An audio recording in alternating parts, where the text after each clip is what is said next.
दिल्ली के constitution club में एक अहम बैठक हुई, मेरे कैमरामैन आपको दिखाएंगे। ऑल इंडिया ये मिल्ली काउंसिल है and association with truth seekers international and Aamir Khusru charitable trust है। प्रिपरेशनल डिस्कशन था, एक तैयारी के लिए था, जिसको इन्होंने नाम दिया है save the constitution and build the nation. इस पर मैं खुद इस भाषण में मैंने काफ़ी देर तक सुना। जिस तरह से अभी देश में हालात बने हैं, जिस तरह से मॉब लिंचिंग हो रही है, जिस तरह से दलित एट्रोसिटी हो रही है, उसके खिलाफ लोगों में गुस्सा है और उसी को लेकर एक रोड मैप तैयार करने की कोशिश है कि कैसे संविधान को बचाया जाए, उसे इम्प्लीमेंट करवाया जाए और कैसे एक मजबूत राष्ट्र बने। और मेरे साथ वो तमाम लोग हैं जो इस बैठक में शामिल थे, मैं उनसे बात करता हूँ। सर, क्या नाम हुआ आपका? मेरा नाम डॉक्टर मंजूर आलम, सेक्रेटरी जनरल ऑल इंडिया मिल्ली काउंसिल। तो क्या है, मतलब ये जो आपकी बैठक थी, क्या लक्ष्य है इसका और मतलब क्या लोगों को कहना चाह रहे हैं? देखिए, बात बहुत छोटी सी है मगर बहुत साफ है। कॉन्स्टिट्यूशन ऑफ इंडिया जब तैयार हुआ तो ये पूरे मुल्क वासियों को दिया गया in the word we the people of the nation. अब जो है, जो कोशिश हो रही है कि वी द पीपल के जगह पे वी द आरएसएस पीपल की बात शुरू हो, मतलब संविधान को खतरा है, ज़बरदस्त खतरा है। तो ये आप लोग का आगे का क्या प्रोग्राम है जो आप 30 आपने लिखा है कि आप लोग 30 जुलाई को एक बड़ा प्रोग्राम कर रहे हैं और तालकटोरा स्टेडियम में? हमारा अगले का प्रोग्राम यह है कि पूरे मुल्क में ये पैगाम जाएगा कि हमारा कॉन्स्टिट्यूशन ख़तरे में है। कॉन्स्टिट्यूशन को चूँकि हमारे बाबा अम्बेडकर ने बनाया है, उसमें equality, fraternity, liberty and justice की बात की है और सेकुलरिज्म उसका एक पार्ट है। वो हटा कर किससे आपको संविधान का खतरा लग रहा है, ऐसा क्यों लग रहा है? इसलिए कि आरएसएस को ब्राह्मणवाद के अलावा या मनुवाद के अलावा कोई चीज़ पसंद नहीं है, तो उसको बदलने। सरकार तो बीजेपी की है, आरएसएस की थोड़ी सरकार। अब बीजेपी तो अपने माने में कुछ भी नहीं है, जो कुछ है आरएसएस ही है। कैसे मुमकिन है कि जिसका गवर्नर, जितने गवर्नर्स हैं सब के सब आरएसएस के कट्टरपंथी हैं, और जब सीएम पीएम भी वही हैं, सीएम भी वैसे लोग हैं, तो जहां उसने ज़िंदगी पाली है, जिधर सीखा है, उसको इम्प्लीमेंट। इसके प्रोग्राम के बाद आगे आप लोग की और क्या रणनीति है? हम पूरे मुल्क में कारवां निकालेंगे, पूरे जगह पे कॉन्फ्रेंसेस करेंगे, पब्लिक के यानी जो तकलीफ़ है उसको सुनने के लिए गांव-गांव जाने की कोशिश करेंगे, ताकि हर आदमी को ये मालूम हो सके कि किस तरह के गंभीर सिचुएशन है, कैसे हम हालात को बदल सकते हैं।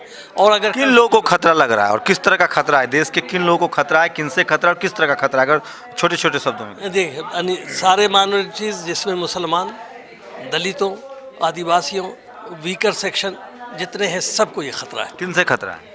वही जो आरएसएस के ट्रेंड लोग हैं। किस तरह के खतरे हैं? उसके जान, माल, इज्जत, आबरू सभी के खतरे हैं। देखिए, ये मीटिंग थी और इनको कहना है कि आरएसएस से देश को खतरा है, संविधान को खतरा है, और संविधान बचाने और देश बनाने के लिए लोग 30 जुलाई को, इसी महीने 30 जुलाई को तालकटोरा स्टेडियम में एक बड़ा प्रोग्राम कर रहे हैं।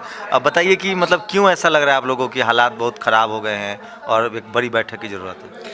ये इसलिए ज़रूरी है कि जो सरकार है, वो जो मजलूम हैं, वंचित हैं, चाहे वो एससी हैं, एसटी हैं या माइनॉरिटीज़ हैं, जो धर्म के हिसाब से, उनका अभी तक कुछ भी इन्होंने कोई ऐसा कुछ नहीं लिया। क्या चाहिए? दलित राष्ट्रपति हो गए हैं, वो कह रहे हैं कि दलित को राष्ट्रपति बना दिए। वो दलित तो सांकेतिक हैं, वो तो दिखाने के लिए हैं। अभी तक तो दलित को कहीं नहीं दिखाई दे रहे थे वो दलित हैं। आप लोग राजनीति तो नहीं कर रहे हैं मोदी जी के खिलाफ? नहीं, हम बिल्कुल राजनीति नहीं कर रहे हैं, हम मोदी जी के साथ ही हैं, क्योंकि वो हमारे प्रधानमंत्री हैं। वो ये करके दिखाएं, कोई मंत्री बना के दिखाएं जिसकी कोई है। तो थावरचंद गहलोत है, रामविलास पासवान है, रामदास अठावले हैं। हाँ, जो थावरचंद गहलोत हैं वो एक समाज कल्याण विभाग है, उसके मंत्री हैं, लेकिन वो विकलांगों का ही कार्य देखते हैं। तो उनका जो मंत्रालय है, अब उसका नाम विकलांग मंत्रालय रख दिया जाए और उनका विकलांग मंत्री नाम रख दिया जाए तो बेहतर रहेगा। सर, क्या नाम हुआ आपका? मेरा नाम महेंद्रपाल सिंह है। तो क्या क्यों लग रहा है कि इस तरह के यूनिटी बनाने की कोशिश है? किस तरह के खतरे आप लोग को लग रहा है? हम लोग तो दिल्ली में रहते हैं। हाँ। और हम देख रहे हैं पेपर से, प्रेस से, जो कुछ मीडिया से आ रही है, खबरें आ रही हैं जगह जगह पर। पहले भी होती थी घटनाएं, लेकिन व्यक्तिगत रूप से होती थी घटनाएं। किसी व्यक्ति ने मार दिया। क्या लग रहा है अभी जो घटना है, मॉब लिंचिंग हो रही है, एट्रोसिटी के मामले, वो रूप में हो रही है? गवर्नमेंट स्पॉन्सर्ड कह रहे हैं आपकी? Government sponsored? नहीं, गवर्नमेंट रिस्पॉन्स नहीं है, लेकिन स्पॉन्सर्ड कह रहा हूँ, गवर्नमेंट नहीं है। हाँ, अच्छा। लेकिन एक जो वर्ग है, उस वर्ग पर सख्ती नहीं की जा रही। किस वर्ग पर सख्ती नहीं की जा रही? जो कर रहा है, कौन कर रहा है? कोई कर रहा है नहीं, ना। कार्रवाई तो हो रही है, नहीं। गिरफ्तारियां हो रही है। कार्रवाई नहीं हो रही, कैसे कार्रवाई हो रही? कार्रवाई दिख नहीं रही लोगों ना। में एक अविश्वास पैदा हो रहा है कि उनको लग रहा है कि पुलिस प्रशासन जो है वो काम नहीं कर रही है। आप लोग को क्यों लग रहा है कि हालात बहुत बदतर हुए हैं और मोदी जी कंट्रोल नहीं कर पा रहे हैं? देखिए, मोदी जी ने गांव रक्षकों के ऊपर 3 बार बयान दिया। कहीं इंसिडेंट हुआ, उन्होंने कहा कि गांव रक्षक जो है 80-90% बदमाश हैं और उन पर नियंत्रण होना चाहिए, उनके खिलाफ सख्त कार्रवाई होनी चाहिए। कुछ नहीं हुआ। गाय के बीफ के नाम से, किसी गाय के बाजार के नाम से ऑर्डिनेंस और आते रहे, तो एक महसूस हुआ लोगों को कि ये प्रधानमंत्री कहते कुछ है, उनके नीचे उसका परकोलेट कितने लोग जुड़ जाएंगे आप लोग तालकटोरा स्टेडियम में? नहीं, उसके बाद तालकटोरा स्टेडियम तो अब आज के अनुसार दिखाई मालूम पड़ेगा। सब जनता परेशान है, तो गाय रक्षकों से प्रधानमंत्री अब कहने लगे कि ये तो राज्य का मामला है, हम कुछ नहीं करते। मेरा कहना, हमने फेसबुक पर भी लिखा है उनको, कि हमारा ये कहना है कि आप प्रधानमंत्री हैं देश की, सारे देश में घटनाएं हो रही हैं, तो नेशनल कोई एक्ट क्यों नहीं बना सकते कि इनको बैन किया जाए, जिस तरह की जो घटनाएं पैदा कर रहे ये हैं। तो कांग्रेस के जमाने में भी होती थी। अब यहाँ इस देश में दलित मतलब एससी वर्ग पर अत्याचार, नहीं, कांग्रेस के ज़माने में भी होते थे। मुसलमानों पर अत्याचार, पिछड़ों पर अत्याचार, आरक्षण के खिलाफ साजिश, तो कांग्रेस, तो आप लोग अभी क्यों ज़्यादा नहीं, एक्टिव हो रहे हैं? उस समय भी इस तरह की घटनाओं पे विरोध प्रकट किया जाता था। अब इस समय तो बिल्कुल खुल्लम खुल्ला दिखता है, अविश्वास पैदा ज़्यादा हो रहा है। अच्छा, पहले ढक के होता था। हाँ, क्योंकि ये स्थिति है, लोग जो है वो पूरे खेल को समझने लगे हैं। बताइए साहब, आपको क्यों लग रहा है कि मोदी जी बहुत फिट नहीं है देश के लिए? मोदी जी आरएसएस का एजेंडा लागू कर रहे हैं। जो आरएसएस का सीक्रेट एजेंडा था उसको मोदी जी खुलेआम लागू कर रहे हैं। और जो दलितों पर जो अत्याचार हो रहे हैं, जुल्म हो रहे हैं, आज दलित समाज लीडरलेस है। लीडरलेस तो होना, राष्ट्रपति बना दिया आप लोग, कब तक अत्याचार थोड़ा बहुत होने दीजिए, राष्ट्रपति लीजिए, खुश रहिए। ये राष्ट्रपति नथिंग, राष्ट्रपति रबर स्टाम्प है। संविधान की रक्षा करेंगे, उन्होंने भी ये कहा संविधान की रक्षा करेंगे। हम लोग भी यही कह रहे हैं कि संविधान की रक्षा करना है। तो आप लोग को क्यों लग रहा है कि संविधान को खतरा? आप तो दलित राष्ट्रपति हैं, अब कैसे संविधान को खतरा है? संविधान को ये 123, 125 जो अमेंडमेंट हुए हैं, ये वो उनकी हिंदुओं की इंटेंशन जाहिर करता है कि वो संविधान को नहीं चाहते। वो उन्होंने खुद कहा है कि हिंदुओं मतलब हिंदू मतलब सवर्ण हिंदू, कास्ट हिंदू, ब्राह्मण, क्षत्रिय, वैश्य, जो हम दलितों को, पिछड़ों को और मुस्लिम, बौद्ध, सिख, ईसाइयों को। देखिए, इस पूरे बहस को आप गंभीरता से देखिए। आपके देश में कॉन्फ्लिक्ट जैसे हालात हो रहे हैं और अगर आप सही में चाहते हैं कि एक मजबूत देश बने, तो बहुत ज़रूरी है कि जो कॉन्स्टिट्यूशन है उसके हिसाब से इम्प्लीमेंटेशन हो, देश चले। आपको क्या लग रहा है कि हालात बदतर हुए हैं?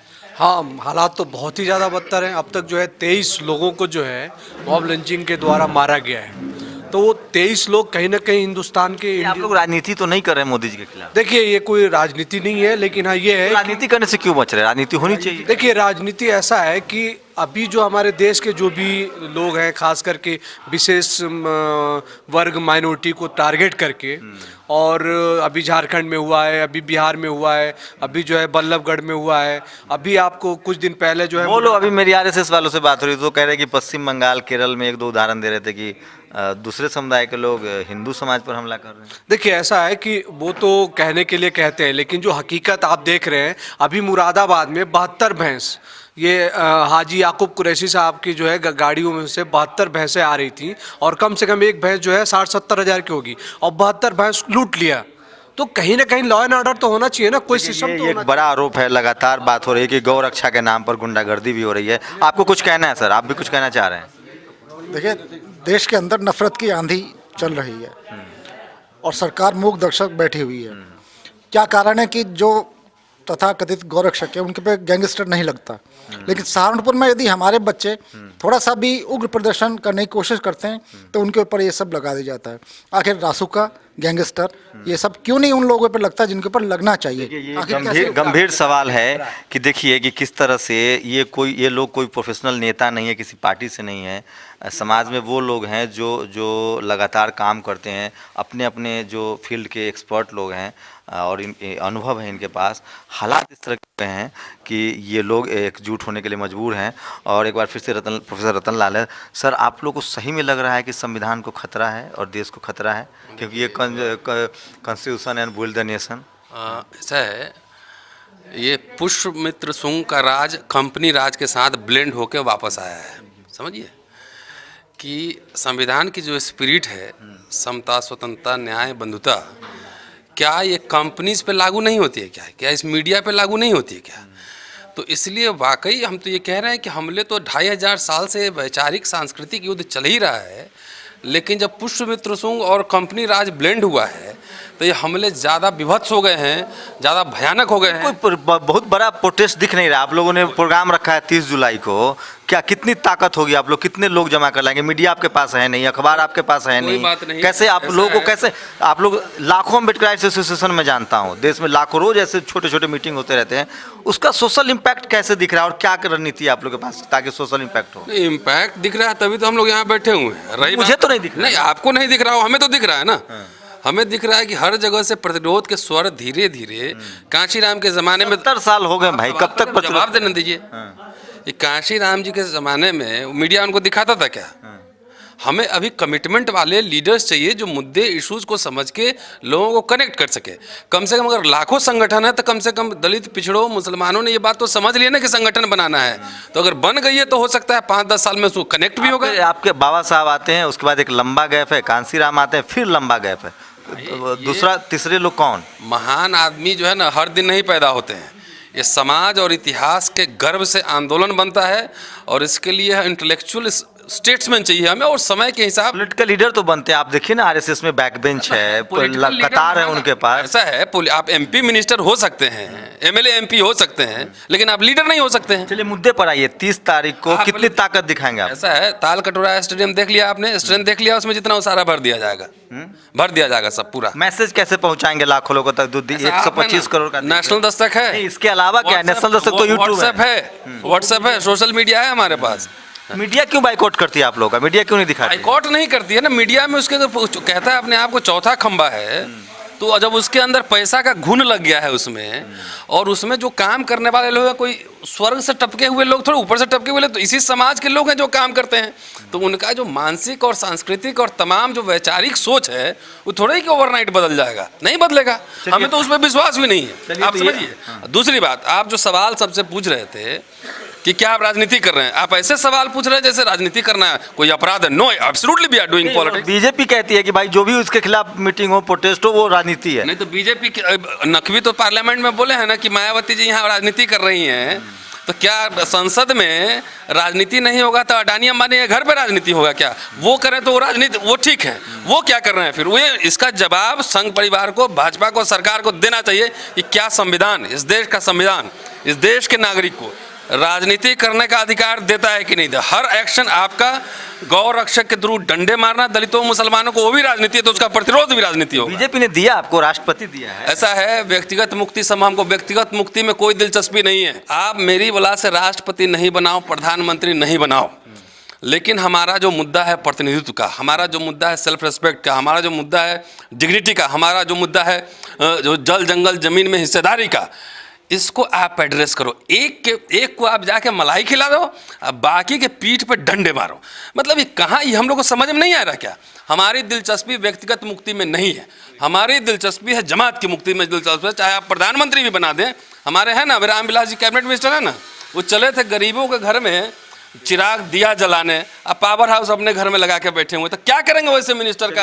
आप नेशनल दस्तक पर रतन लाल जी को हमेशा सुनते रहे हैं, और मैं फिर से आपको ले जा रहा हूँ कि इन्होंने 30 जुलाई को ताल कटोरा स्टेडियम में प्रोग्राम रखा है, नाम दिया है save the constitution and build the nation, और उसके लिए एक बड़ी तैयारी थी। काफ़ी समाज के हर तबके से लोग थे जो इस मीटिंग में शामिल थे, और उन्होंने एक ऐलान किया है कि 30 को वो ताल कटोरा स्टेडियम को भर देंगे। और एक तरह का गुस्सा दिख रहा है, और लोगों का आरोप है कि जब से बीजेपी की सरकार आई है, जिसको आरएसएस का समर्थन है, उसके बाद से SC ST OBC माइनॉरिटी महिलाओं पर अत्याचार बढ़े हैं, और उसी के खिलाफ ये लोग ताल कटोरा स्टेडियम में 30 जुलाई को एक बड़ी बैठक करेंगे।